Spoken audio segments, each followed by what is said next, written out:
Welcome, ladies and gentlemen, Madam Chair. Oh, I already asked. Welcome everybody to our CPLC. It's good to be back. I've missed a few meetings. Good to see you.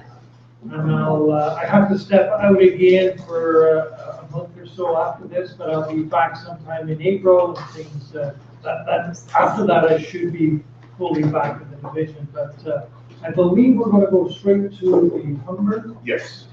So we're going to welcome the folks from Humber that are going to do a presentation on the survey that they're doing on Anywhere you want. Yeah. All right, great. Thank you so much for having us here this afternoon. As many of you know, there's a study being done to evaluate the neighborhood officer program that was initiated by the police in 2013. And with the help of many of you around this table, we were able to successfully collect over 800 surveys from community members across 8 of the divisions to get people's feedback about what was going well with the program, what things they wanted to see perhaps be changed up a little bit from the community members' perspectives. And all of that information was very valuable and very helpful, and there has been a report prepared and shared with Deputy Chief Slowly and the senior officers, and I believe it's in the process of being disseminated to all of the divisions. And we're here today to give you a little bit of an update on the project and to talk a little bit about the kinds of steps we need in the next couple of months from the community. We are looking to do surveys again to sort of look at what kinds of things have changed over the last 6 months, and also look at what things have continued to develop as a result of the program being in the communities for 18, almost 20 months now, which is very exciting. And so we're looking for some feedback about kinds of locations, community groups that might be really good for us to tap into in the coming weeks in your particular division. You want to talk a little more about that? So as phase 2 gets underway February through March, we're going to start phase 2 of the evaluation, so getting the surveys into the community and getting feedback. And the purpose of us being here in a sense is to connect with you guys, or the community experts of 43 Division, and find hotspots or good points in the community that we could get the surveys out to the residents that are living and interacting with the neighborhood officers in those particular areas. So as that goes on, we're going to be looking to hand out flyers and pamphlets and actually distribute the surveys in those areas. And we're open to suggestions from the community or any of you that may be part of a business or an organization that is directly involved with the area we're looking at. So at the end, if anybody thinks that they might be able to help us and get some of those surveys out to get that community feedback, we can give you some information that you can get in contact with us, and we could set something up to facilitate those surveys going into the community. So one of the things that's really important is to make sure that we reach as many people as possible, so that the most holistic feedback we can possibly get from people, so that Toronto Police has a really good understanding of what are the strengths of this program and what are the areas for continued development. Any questions about the process? I know many of you were helping to facilitate the surveys in phase 1. How many surveys were sent out? Blank. So we mailed out 8,000 surveys. How many have And we had a 2.3% response rate from the mailed out surveys. So what we did do was we started going into communities, into local spots, and doing in-person surveys, and we found that actually resulted in a very good response rate. So this time round, we are only going in person to various locations.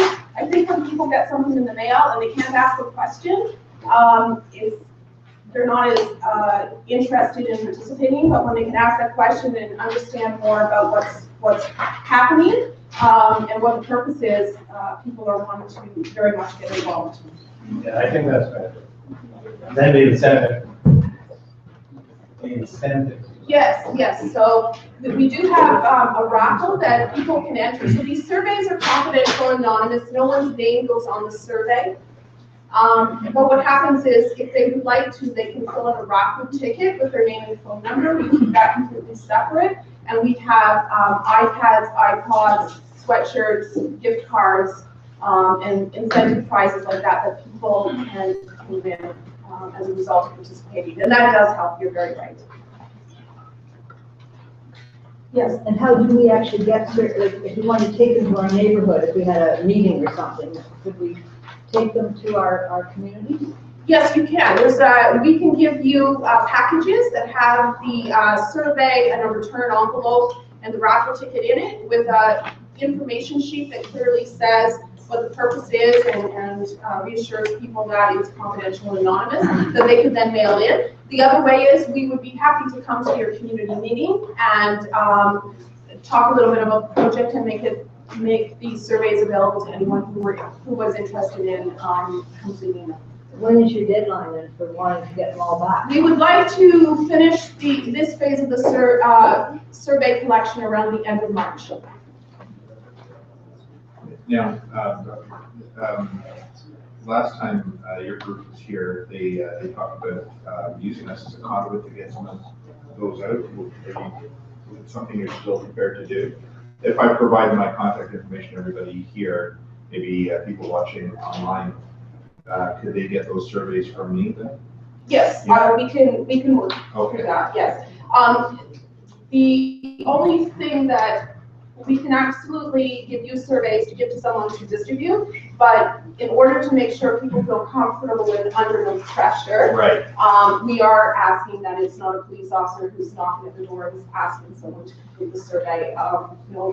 Please don't take that the wrong way. No. I completely understand, and I was just trying to facilitate our CPLC members here having access to that Absolutely. local point of reference. And I can leave you with some of my business cards as well. That's great. Yeah. Appreciate it. And if you have community events coming up, so in the past we've attended, there's a community barbecue, it's a little risk to go outside and do that today. But if you know of things like that going on in the community, they're great access points for us to get in there. Or sometimes you have a little mall or a strip joint in the community that we can set up a shop and collect surveys from people. And we kind of go for the day out and we're strip. What did I say? Strip joint.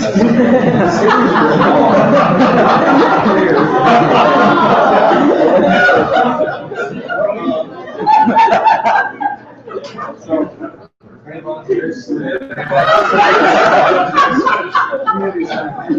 I have to. I'll be going to that. I think there was a question. Is this survey available online? No, it's not available online. It's only a paper survey. We also have the survey translated into 10 different languages. So if there's a particular language that you think would be helpful for me to provide the survey, and I'm happy to do that if it's one of the languages we have. Now, how does it work with people who live outside of the neighborhood that we're utilizing neighborhood officers? Are they in a position to participate? It's a great question. We are really wanting to make sure that we're evaluating the neighborhood officer program. So if someone doesn't live in the neighborhood where the neighborhood officers are, but they work, they go to school every day, or they are very much involved in that community through other community networks, work that they do, then absolutely. I think if it's someone who really is not in that neighborhood at all, then that's probably not, it's probably not appropriate for them. They won't have some of the answers that we're really looking for.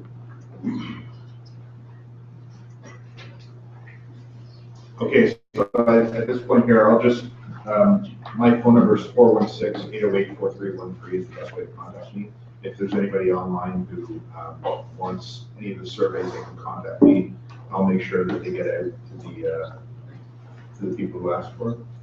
And our neighborhood that we've designated is in the Greenbrae area, and so it essentially runs south of Painted Post along the Markham corridor between Bellamy and Scarborough Golf Club, all the way down to Markham and Kingston Road, incorporating Markham and Eglinton area there to record those areas in there. So that's a corridor of residents and mixed housing really.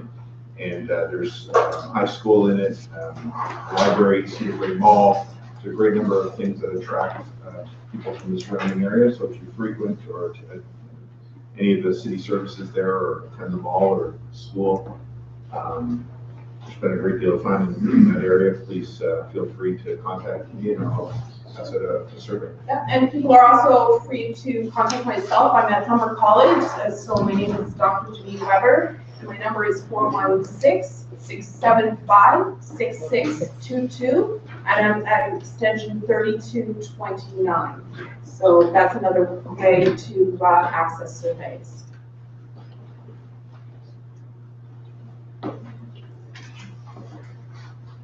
Any questions? Can you repeat your number, please? Yes, 416-675-6622, and I'm at extension 3229.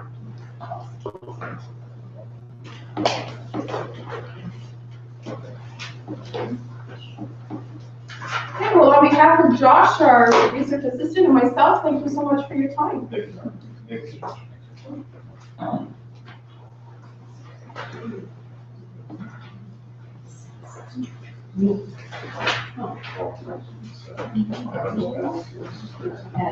Yes. Adam, could you speak for Tracy's views with the front statistics? Yes, I can. Thank you. Afternoon, everybody. I'm Carl Slavin, investigative support officer for 43. Tracy Smith's on vacation, so I'm going to go through some of these stats.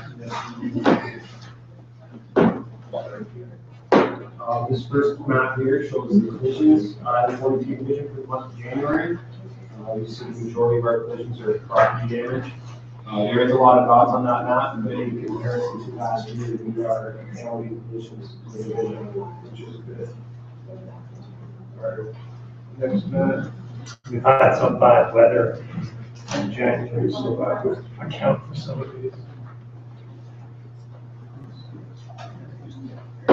This next map here, again, is showing collisions and enforcement. The little lightning bolts would represent where the tickets or warnings have been given out to the division, overlaid with the crosses, which are the accidents. As you can see, we've had some significant enforcement, which is also our reduction in collisions for the year so far this year. This map here is break and enters throughout the month. As you can see here, we had 29 break and enters in January of this year, as compared to 42 last year, for a 33% decrease in January so far. The next map, which is robberies, the numbers don't look as good. We've had 30 robberies this year compared to 20 last year. One thing that did occur in January is we had a series of individuals that they were responsible for a good chunk of this going across the division. In January, our major crime did make an arrest. There was 5 individuals in relation to those robberies. And since then, right now, our stats are almost on par as of today, just slightly over. And we did also see a significant decrease in 2014. So that would be the reason for that. Now, robberies in the year 2014 went down 26%, so we're still on par with that reduction maintained this year. Our next statistic is vehicle thefts. 15 this year, 13 last year. This is almost on par. So pretty good there too. And then the next slide, the major crime indicators. Shows all the 7 major crime indicators for the division. As we see, we've seen decreases in all those except for auto theft and robbery. But as explained previously, there's one spike in robberies, and as of today, as said, we are almost back down to par. That's it. This is the next 2 slides. Just some crime prevention tips. Just to remind everybody, it's still cold out. We still find 6 to 8 weeks of cold out. Last week, vehicles unattended. Luckily, here in 43, we haven't seen very many of these warrant thefts where vehicles are stolen, but this has affected other areas. It's something that has affected our division a little bit and Toronto-wide. It's just some information with the Canada Revenue Agency with tax season coming up. There is a fraud occurring right now that people are cold calling citizens claiming to be members of the Canada Revenue Agency, stating that that person has arrears in taxes, and that they want to go to a local store and buy prepaid credit cards to pay for them, or someone will come to their house and arrest them within the next 24 hours. That would never happen. That's not the case. Canada Revenue Agency doesn't look that. If you do receive a call from someone claiming to be from the Canada Revenue Agency, take their name, ask you for their employee numbers, say thank you very much, you can hang up. You can call one of these numbers and verify that person if they are an actual employee. If you are being the victim of fraud, you can call 808-2222 to report it, or you can call us RCMP hotline and they will look into it. This last slide, sorry, this. I'll get to it. Then that's it for next slide. Still, the overwhelming thing that's stolen in the robberies are cell phones. Again, one of the common employees in order to, for victims to produce a cell phone is people ask, do you have the time? And no one has a watch anymore. So they pull out their cell phones, and at that point, that's when the robberies are occurring. So it's important to pass that information on to people. It's okay to be rude. Say you don't have the time, and you don't have to produce your cell phone. So just be mindful. And in addition, we use this here. We've had a lot of help from internal support units as well, such as TAVIS. It is significant arrest with us down in the market in the Eglinton area. Very proactive type of arrest where we're able to recover and arrest people in a stolen car, essentially, but it looks like it's going to spawn into some other investigations. So I just wanted to let everybody know that TAVIS works in our division as well from time to time. They have the entire city to cover. So we do benefit from them being in this division here. They have made some significant arrests as well. Sorry, yes. This probably been brought up before. I think it has been actually, but and I hadn't been called before, and I didn't pay a lot of attention to it. But in the last few weeks, we've had several phone calls from somebody saying that they want to talk to us about our computer. And I just wondered. I mean, I know that we don't have a problem with the computer, and we don't have. You know, we have no reason to discuss it, so I just say hang up. But is this something that is a problem right now? Yeah, that is a fraud. That's ongoing as well. It's not as prevalent as this Canada Revenue Agency. You see them, they'll call up and they'll try to get you to connect online. They will connect. If successful, then they'll start generating all your personal information off your computer. So that there's, yeah, feel free to call us and report it. That is definitely something trying to commit a fraud on you. So should we actually talk to this person for a while and get some information from them, or No, I just quite even and hang I would up? suggest you just hang up the phone and call us and report it to us, and our fraud investigators should look into it. What happens, and has happened before, is these people can remotely connect to your computer. They can install software on your computer, unbeknownst to you, it's keystroke software essentially. So when you're doing your online banking, you're putting in your bank card number and your password, they're on the other end receiving that. So now they have access to your bank account. So that's part of the way that they're victimizing people. So we want to be very careful with respect to that type of situation, for sure. Even if you're not providing information about your personal information, you may be helping them perfect their fraud, if you will, for the next person. They may anticipate questions that are being asked, so it's best just to hang up and notify the police and certainly pick it up from there. Any other questions about it? I thought there'd be more questions about the enforcement. You know, as you can see, the important message is that we're driven here by intelligence, so where the collisions are happening is where enforcement is taking place. So to reduce those numbers, and we've had a great deal of success despite all the dots there. Last year was the one fatality that we had, misadventure situation. So it's important that you take that information back to your local communities, for no more fishing holes.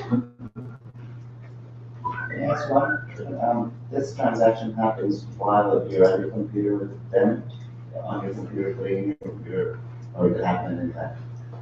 No, they would have to connect, is my understanding, I'm not certainly not an expert in it, but my understanding is in the past case, that one case that I saw is that they were able to remotely install this software. While they're informative or? Yeah. The call online, when they call up, they'll tell you from Microsoft, and they detect that your computer has been infected with the virus. And they want to remotely connect to you, to help you remove the virus. And when they won't affect you, that's when they do it.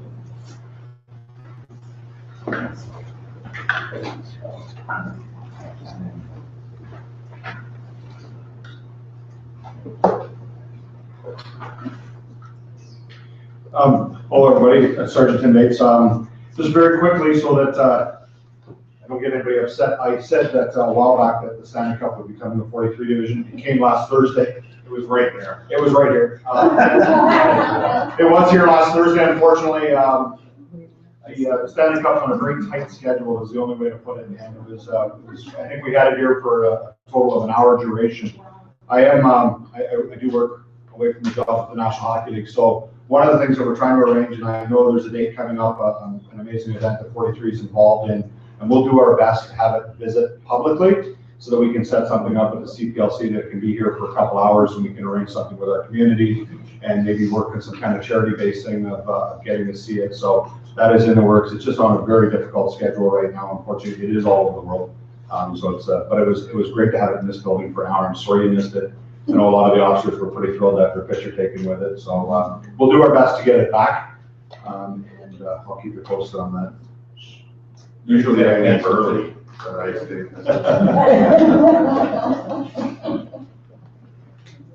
Yeah. You'll never see it on Bay Street.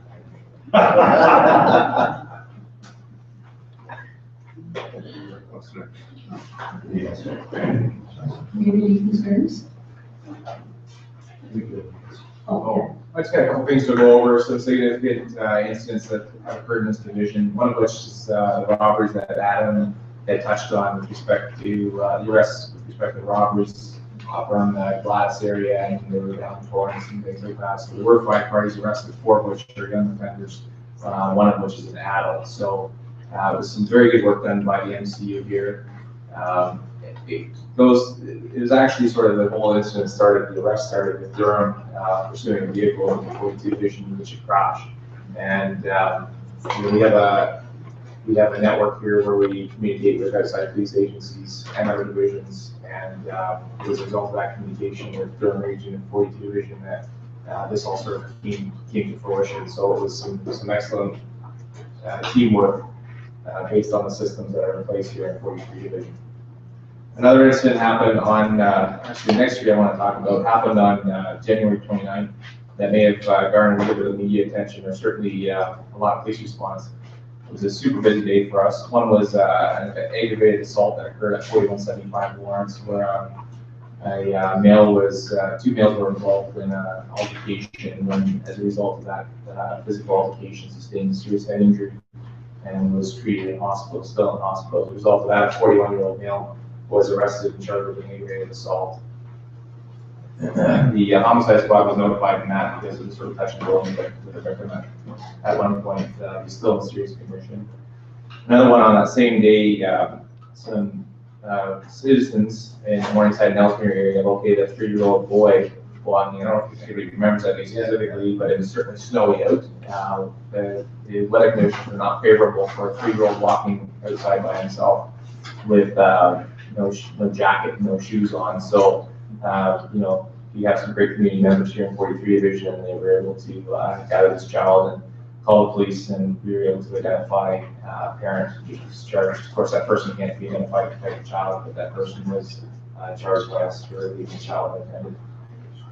And also on that day, at about 11 o'clock in the morning, we had the Bank of Montreal over here at Kingston Road in Orange was held up, and they had walked in with a knife, attempted to hold the bank up. The police were called by an astute employee at the bank, and if you're going to rob a bank, don't do it 2 blocks from the division. But certainly, the police were there very quickly, and a male was arrested for that. A 39-year-old male was arrested and taken into custody for that offense. So that was nice to see. This slide here I want to talk to you about is an individual who is one of our top most wanted currently. His name is William Nolan. Mr. Nolan is currently wanted for criminal harassment, as well as uttering threats, intimidation, attempting to obstruct justice, and disobey court order. There's currently a warrant in place for him. You can see his particulars up there. He's 36 years old, and he's at no fixed address. You see his picture there. We consider this person to be violent and dangerous, so please do not approach him. But certainly, if you see this individual or have any information for anyone watching, we would like to get this gentleman in custody. So certainly call 911. That is a 911 call if you see him, and we will get some police to that location and arrest him. But he's a dangerous person that we'd like to get in custody for sure. I shared that with Facebook afterwards. Yes, yeah, there's news we said we're still actively looking for him. We had a breakdown earlier this week in the Bellamy and Ellesmere areas to a commercial address as an aquatic store. And in that occurrence, as a result of the investigation, we located a witness who observed two people near the address at the time of the entry. And it was 5 o'clock in the morning. So the reason I bring that up is sort of like a situational awareness. If you see individuals who sort of seem out of place, that's what we're here for. This is why you all pay your taxes, pay our wages, so we can go to calls like this and investigate these people. There's, certainly if the police receive the call, there's two males and one seems to be doing something to the door at 5 o'clock in the morning. We know the business is open until 10, for instance. Could be a cleaner, but it could not be. And we would rather send a police car there and find out that it is a cleaner and know that the premise is protected rather than take a report for the break-in several hours later. So just things to be aware of. If something doesn't seem right to you, whether it just be somebody walking down the street, knocking on doors, and if just keep going door to door, it just doesn't seem right. Certainly give us a call. We'd like to investigate that thing. It could be like a very serious crime. And that's all I have. Thank you. Thank you very much. You should be all writing stuff down so you can report it to our communities. Like I do. But you talk so fast and some of it I don't get. Thing about the whole. I thought, I wonder what the principal of the whole thought when he read that. Oh, yeah. So, next thing then? Community concerns? Any community concerns? Now's your chance to raise those concerns. We don't know who the new chief is going to be. Go ahead. I heard that they're not running that anymore. Crime prevention. Paul, are you not working anymore? You're 3 years behind the times. We are, what specifically were you asking as far as crime prevention? Well, I was talking to Julie or someone up here regarding the crime prevention, and they said that they weren't. No, that was the city of Toronto used to fund an outside crime prevention group, and that funding no longer exists. So that particular group, you were talking to me, that doesn't exist. But as far as the Toronto police being actively involved in crime prevention initiatives, 100%. But what's happening with the neighborhood, the neighborhood watch? And that's what the program that they facilitated, and that doesn't exist anymore. The city of Toronto no longer funds it. So what do the neighborhoods do? Are you Well, certainly we're here for what we have available. If you have specific concerns or something that you would like to specifically do, certainly Paul and I are here all the time. And we can sit down and address that. But if you're looking for the Neighborhood Watch brand, that's gone. And it's officially gone, but I would respectfully suggest it's a fantastic program, but it has been less and less of a presence probably for the last 2 decades. Probably incremental. It wouldn't be something that would be noticed over, overnight, but that program has kind of kind of probably from its heyday, so to speak, in the early 80s. It has just kind of slowly shrunk down. But as Julia said, we're here all the time, can be reached any day of the week, and we're happy to work with anyone at any time. And we think it's kind of a force multiplier with the crime prevention to go out and speak to a group, and then they can, of course, all go out and do more. So by all means. Thank you very much. You raised an excellent point, and as an alternative, and I offer this up to the people watching online as well, Crime Stoppers exists. We certainly encourage people at all times to call, or like the detective sergeant said, if they see anybody who's suspicious doesn't belong. We are all part of Neighborhood Watch, essentially. Every citizen, regardless if you're officially registered in a program or not. And looking out for one another is something that we really endorse in all of our communities. In my office, in the community response office, that's our bread and butter, is following up on community concerns before they develop into ongoing crime problems. And I think I've worked with almost every single person in this room here to solve some problem in their community. So attending this meeting, us putting it online, all helps to educate people so that they know that the alternatives to the official programs, if you will. And I encourage anybody to give us a call at 416-808-4319 for an ongoing community problem. Certainly emergencies, I encourage people to call 911 for emergency situations. But and these two officers here, and Randy Arsenal as well, they do quite a bit of work in the community. And most of what they do when they present crime prevention lectures and presentations are videotaped and put on our YouTube channel so that it's accessible to everyone in this room here to show in your communities and educate yourselves and your families, essentially. So it's a great question. Thank you. I'm just going to interrupt for a minute. You mentioned that you don't know who the new chief will be. The Toronto Youth Cabinet has a survey online. Is my name on it? But you can fill out a survey online. I did it last night. What you think about what characteristics a new chief should have, whatever.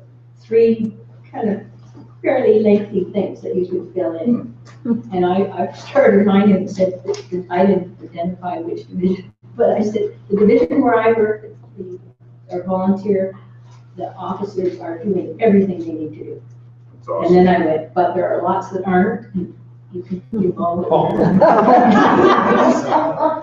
Anyway. I think Pappy can hear you. But you can make your recommendation to Renee. What the new chief has, what characteristics he should have. Or she. Or she, everyone has said.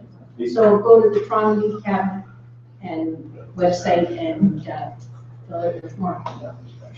And then you have your say. Pretty cool. Welcome, Councillor Kingsley. Glad to be here. I just had a question mark clarification. When we do the monthly crime stats, does that include what Tavis does in the area through year? Or is that above and beyond that? Well, the stats record the reported crime and accidents and everything that happens within the division here. So Tavis would take an occurrence for a great manner, for instance, if we are officers, so that encapsulates what happens here. But what's not put on there is all the arrests that are made, but as long as they're a unit prisoner, we count as Tavis has had their own place to take prisoners, they bring it to the local division. So, okay. So their arrests would be included? Yes, but we didn't put up arrests. Okay. The enforcement would likely include our division and traffic. That would be it, would include traffic. Okay. Everything's geocoded. Like the robbery stat, for example. So if somebody's an armed robbery on the street or a mugging and Tavis happened to be there and they grabbed the person, arrested the person, that wouldn't go? That would be ours. That would be a 43 division. Okay. All right. Thank you. Another question that's been bothering me is, in due to civilian arrest. Sorry, I didn't quite catch. Civilian arrest, when a civilian can apprehend something to make an arrest? What's the safety and procedures to, taking matters in our hands? Well, I suggest in the city of Toronto with 5,300 police officers, I suggest picking up the phone and calling 911. And I'm not trying to be funny, but you raise a great point. You know, No, I'm just going based on Bill Blair, who did an interview on City TV regarding civilians that are going there to get involved and make that civilian arrest. And I just wanted to clarify that. What would you input on that to a person? Taking risks or using some kind of lawful right to take something in their name. Well, section 494 of the criminal code does outline citizens' powers of arrest. There's a lot of caveats that go along with it, and to explain it to you would turn this into a law presentation. I can tell you that the circumstances in which a citizen can make an arrest are narrow. I think, and I don't have the benefit of hearing the chief's comments, but I have heard the chief speak many times about the importance of the public becoming involved in fighting crime and helping us make arrests. So I'm not 100% sure, and I'd hate to misquote the chief in any way, but I can tell you that what we encourage people to do is get involved and call us nice and early when they witness things happening, so we can get there and use certainly our authority to make arrests. But I encourage everyone here to read section 494 of the criminal code, which outlines the citizens' powers of arrest. That's available online. I think it's safe to say that we would encourage you to use discretion if you were thinking about engaging in citizens' arrest. Think long and hard about it. We would much rather see you home safe than go visit you in the hospital. Yeah. So, I was just asking. think long and hard. Curious of understanding, how to. What we encourage people to be observant, that if you see something happening that you feel, I could make an arrest here, it would be much more helpful for us if you would get an accurate description of that person. If you have a smartphone with you and you could take a picture of that person, that would be great without drawing attention to yourself. If you could get the license plate of the car that they're driving, that would be very helpful. Those are things that we can take and then further investigate, but to actually insert yourself into that situation. What about if you had that situation where you have called the police and the police can't do nothing in regards to it, so what do you do? Well, I'm not sure the Where do situation. you draw the line where you make a decision when you're making charges? How do you evaluate the situation? Charges we're looking for before we will, it's different standards, but whenever we're making a criminal code arrest, we won't do it unless we have reasonable grounds to believe an offense has So been this is committed. Canadian standards, so we're not talking about American standards, right? Correct, reasonable grounds. Okay. That's the Canadian standard. Thank you. I guess, since nobody else has anything else at home, I was thinking about the fact that with winter here and public streets get pretty clogged up with snow, and do we have? Oh, it's time for me to leave. Yeah. I didn't get around to calling your office. It's Orton Park though, which is, a major street with buses and lots of traffic. And there have been cars that just park there. And then with this winter snow and so on, and then, the snow plow comes along and piles the snow against this car. And there have been cars there that have been there for days, in the snowy conditions. And they don't get any tickets. And personally, I think that at least I'd like to see a few yellow tickets on those cars, windshield or something. And I'm sure the treasurer of the city would like that too. You know what, we do have a parking enforcement unit, parking enforcement agency that believe it's 416-808-6800, I believe it is. Don't quote me on that. I will have the number for you. I will get This is my street, I don't really 6600. care. 6600, I stand corrected. And you can let them know about the traffic concern you have. The city, the people that are contracted by the city to do the plowing sometimes will contact us when there's a particular problem in an area, and officers will be dispatched there. Parking enforcement officers will be dispatched there in order to make an assessment of whether or not the person's breaching a bylaw. But in general, in the city, there's a 3-hour parking. It's really not supposed to be there overnight for days and days anyway. Strangely, did you have some of that, or did you have something? I had another thing I wanted to ask you. A community police liaison officer, or the school liaison officer, sorry. Do we have the same number this year as we did last year? And does that carry through to the rest of this year projected, or are they doing? We did add one this year, so one of our schools, we felt that we would be better served if we put an additional officer in there. So we have done that. We have had one school resource officer retire, move on to other employment, but we have replaced him already. So we're actually above. Or we're not taking any out of any of the schools at this point? No. Okay. I don't have any plans, unless you know something that I know, because you may be more. No, it's just I was just at one of the local high schools, and one of the kids was saying to me that they thought their officer was retiring, wasn't being replaced. He has been replaced. And she's actually engaged already, so they will get to know her. Okay, great, because I know, I've heard nothing but positive comments in all the schools I've been in about the officers and the work they do. So if I had to go downtown and lobby at budget time to make sure they stay, I'd be more than happy to do that. I think they do a great job. No, I concur. I have one quick question for this. So I was going to mow it. Is there a police station in there or no? They don't need it? No. No, it's cool so far. Yes. That's good. Okay. And schools that have school resource officers, it's not that they're bad schools, it's just that we feel that there is added value for us to be in there, but it doesn't mean that it's a bad school. Is it classified as having a police station in the school? No, it's just a school resource It's officer. a school resource officer.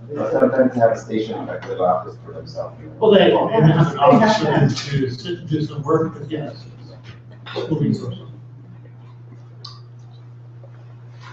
Sorry, sister. That's all right. It's all right. I worked in school, so I know what the difference is. That's why I asked. That's why I sit so far from you, see. Okay, we're all friends here. Anything more? These reports or anything? No? Good. Community engagement? No, community mobilization? Julie and.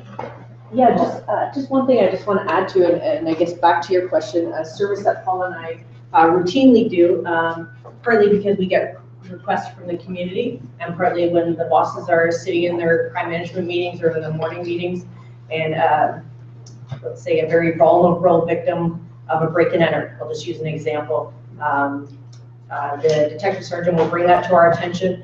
Paul and I will contact that person, go out to their home, just go over basic information, look at their home, how best they can protect themselves from being the victim of a break and enter again. Simple tips. Generally, it doesn't cost a lot of money, if any, but it's also, I guess, peace of mind to go back and just discuss everything that's happened and, let them know that the police are here to support them in any way that they can. So if that's something that, you don't necessarily have to wait till you've been a victim of a break and enter, is that something you're interested in having Paul and I slide by, please give us a call. You call my number, 416-808-4339, and we'd be happy to come out and do that. Thank you. Did you want to talk about what we're doing in Marshville as well, or just that? Okay. We have a lot of material today, so we'll just keep moving for now. Okay, now we have Angela. Yay! How are you? I don't want to stand there. Is it okay if I just sit here? Angela Brackett is from Mornell, Canada, and then Angela is one of the community leaders up there and has done tremendous work in that community. We're very happy to work with her. And it's very important, in my opinion, that Angela gets her face out there so that people recognize her. She's doing fantastic work in the community. So we're happy to have Angela present. Well, good afternoon, everyone, and thank you for having me. There's a statement that we all make. If you want to be the change, if you want to see change, then you got to be that change that you want to see. I'm from a community that was really, really bad. In 2008, we had an horrific accident in our community where a young guy, 17 years old, was shot and killed. And I was one of those persons that believe that I'm in this community, and once I go to work and I come in and I shut my door, then it's not my problem. But finding out what happened to this young guy, it really devastated our whole community. We had parents in the community not wanting to take their children to school. We had attendance dropped from the school. No one really wanted to walk in the community.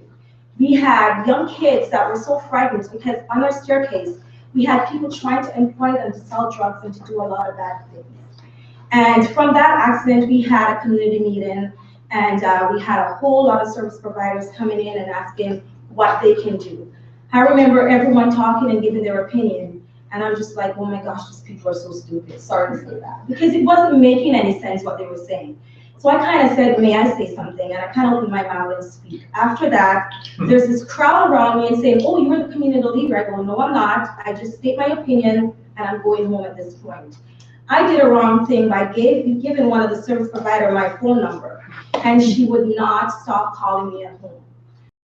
And I'm like, you know what? My conviction within my heart was more than the point of saying I do not want to be involved in my community.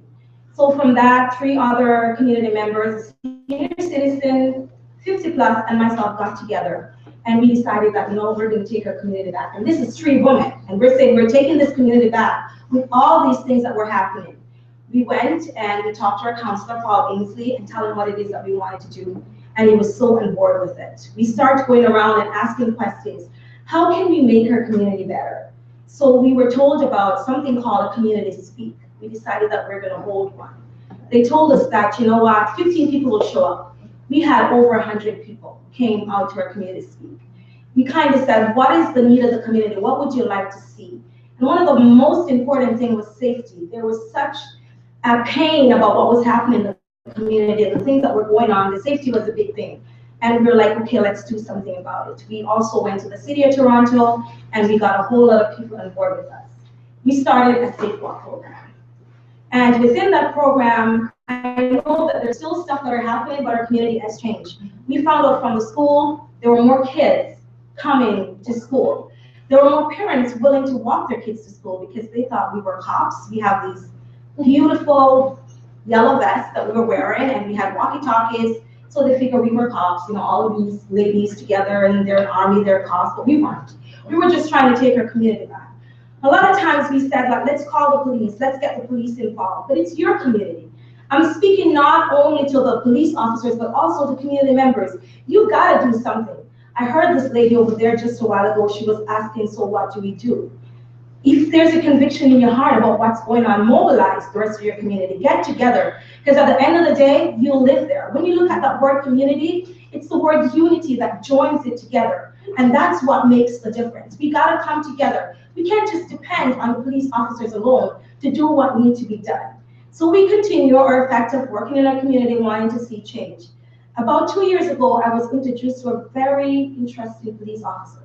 But I remember not wanting to talk to him because we've seen some really horrible things from officers. I'm not gonna pretty it. They were really mean. They were not nice in our community. So I surely did not want anything to do with the police.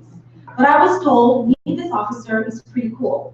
So after meeting him and sitting down and talking to him about our community, he said, we'd like you to get involved. And he came back to his boss, Peter, And next thing I know, they were with us, starting our safe walk, and they've been there coming out with us. The amazing thing about it, I was so afraid to do it. But I'm a person, if I'm afraid, I'm going to do it, because I was wondering, what are these community members going to say to me? What are they going to do? They're saying, Angela's bringing a cop into our community. What's going to happen to me? But I did it afraid anyway. And to my surprise, the parents were coming to me and they were so thankful. They're like, thank you so much for bringing the officers in our community. Thank you so much for doing this. Thank you so much for doing that. Things were happening and they were more prevalent and more easy to want to report the things that were happening to them in the community, because you're like, oh, they're your friends, and I'm like, yeah, they're my friends. And so seeing that relationship, it makes a difference.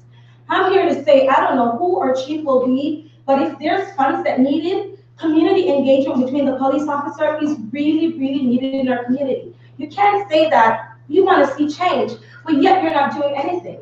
Policing is not just in the four walls of the station and you come in there and when something bad happened and you're putting people in jail. That's not what it's about. It's about working together. It's about unity. It's about us coming together and working to make our community safer, to make it a more flourishing place, to make it a more happier place. And so with that, I would like to show you a slide of what's been happening in our community.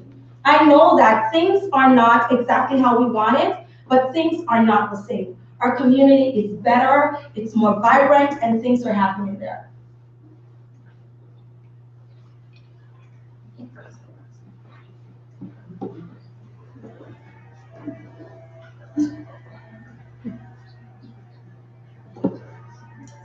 The cord for the audio is right beside it, on the same.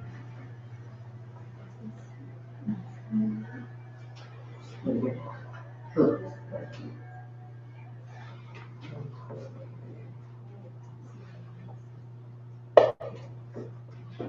I'm not sure if the stereo is turned on inside that cabinet there.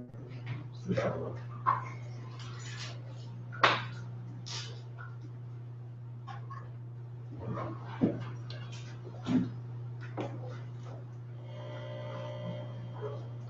Okay, that should work.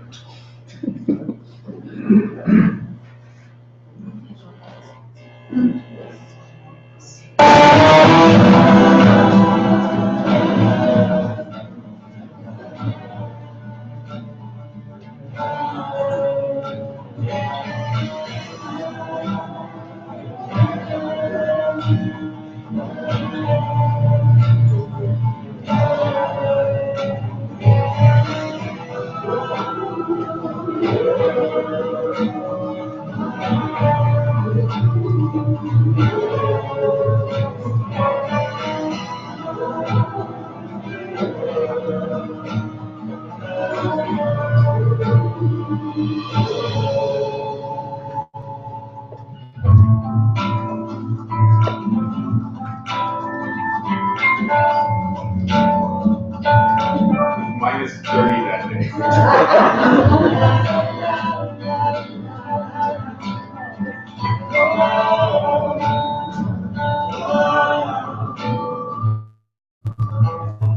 God give it all, depended on me to change the world, to change the world.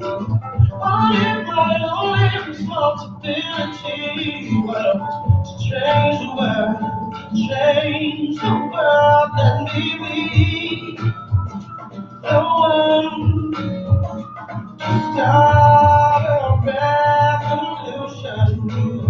Let me sing my song to the people of the world. It all begins with love, the power of one, joining the hundreds of millions of people believing in one, the power of one.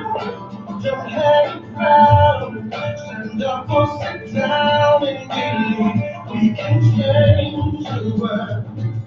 Together, we can change the world. Together.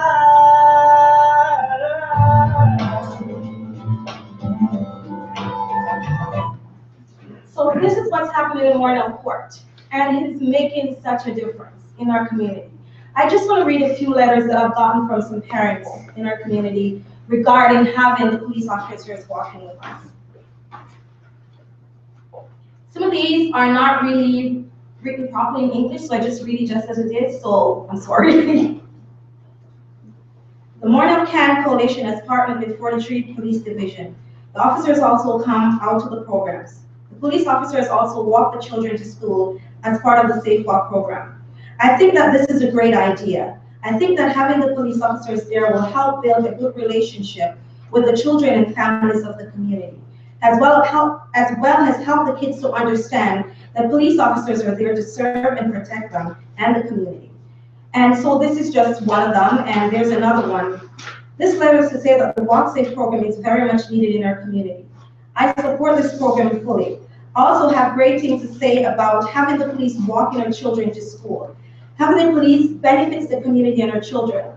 I was a parent that was so afraid of the police and just hate them. I didn't want to see them around. But having them in our community, walking our kids to school, is making such a difference. It also changed my mind of what I think about the police and our community. So what I'm saying is that it's very important for us to work together. It's very important for us to do things as a community. And police officers working within our community, it's great. But community members also need to be involved. We can't just sit and depend on the police and then you're saying they're not doing this and they're not doing that. And you are living in this community, it's yours. Whatever happened does affect you. And that's all I have to say. Is there any questions? Well done.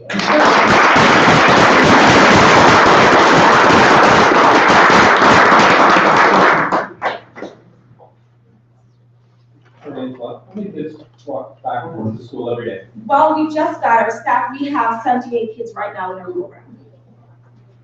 And then also to have, we don't only do the Safe Walk program. We have a homework program.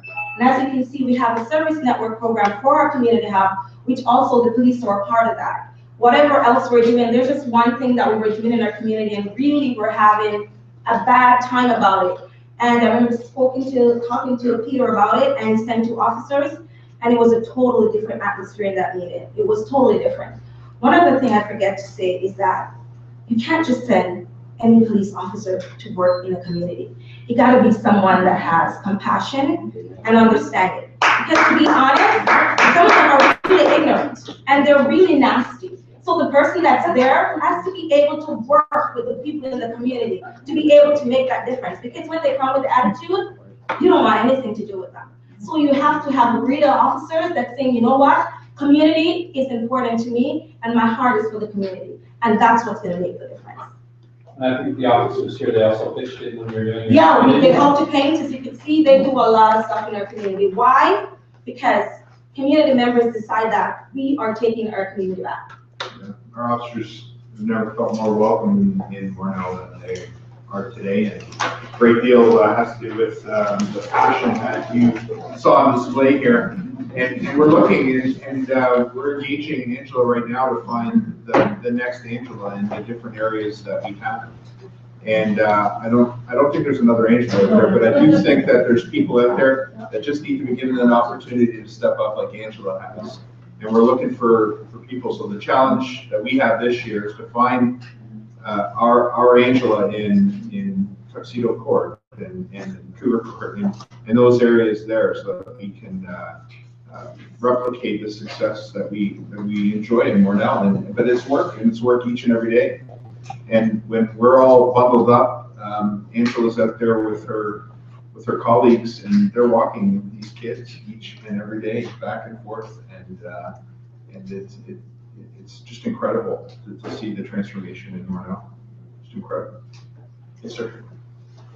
Well, congratulations, Inspector General. I just like to say a word. I'd like to thank God to see our councillor obviously here today. And I'd like to appreciate what you are doing for Three Division. I think you guys are the best. Yes. I think everybody, just give them a round of applause. Because it's another thing to ask a department to do something and it does okay, we are doing something. But you everything, but there's a type of our council game that is always, I watch him, he doesn't even know I'm watching. Because when I visit hospital as a minister, and I see how he's dedicated to his community, that's why we want another 4 years. And we continue to pray for you. That's all I can offer you. And I pray that God will continue to strengthen you and your family.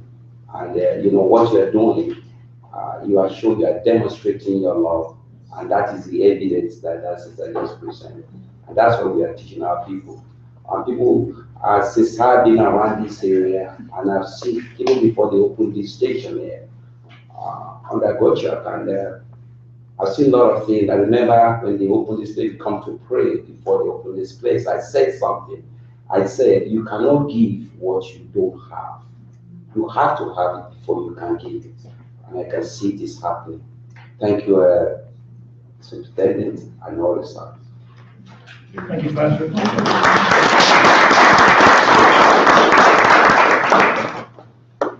it's your turn. Eugene.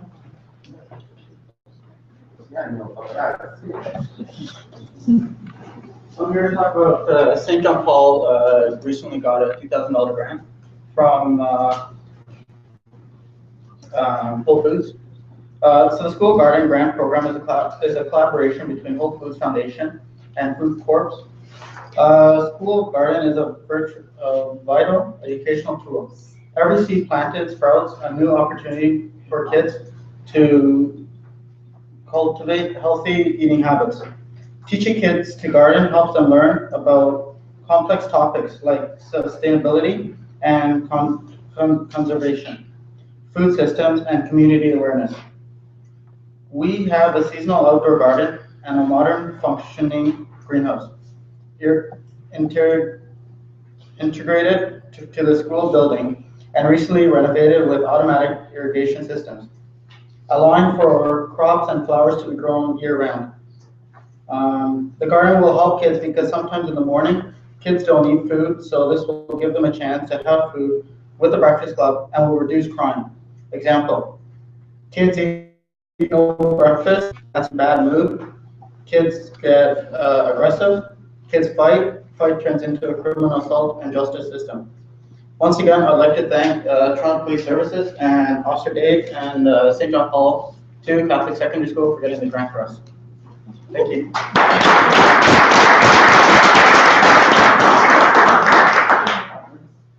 Thank you very much. Good job. Thank you, Marilyn, for having me this week. And Randy is absent. Didn't give you his report, Paul? He did not, other than there's all kinds of great work going on with Randy and others, and continues to be very, very busy. So running all kinds of programs, as Angela's done a great job. That's a big portion of what he does. So I don't think we could do any better than Angela's done today. No, that's for sure. I don't think so. Thank you. And you've all received this paper from Joseph Carty, what's going on and happening at Centennial College. If you haven't got one, there are answers at home. Good. Anything else? Anything else before we conclude this portion of the meeting? We'll take a 5-minute break before we get into the committee business. You're welcome to stay. You can take this opportunity to leave, but is there anything else before we close off this? All right, we'll close this portion of the meeting. Thank you for your attendance, and we'll see you next time. And those that wish to stay for the committee meeting, please stay on.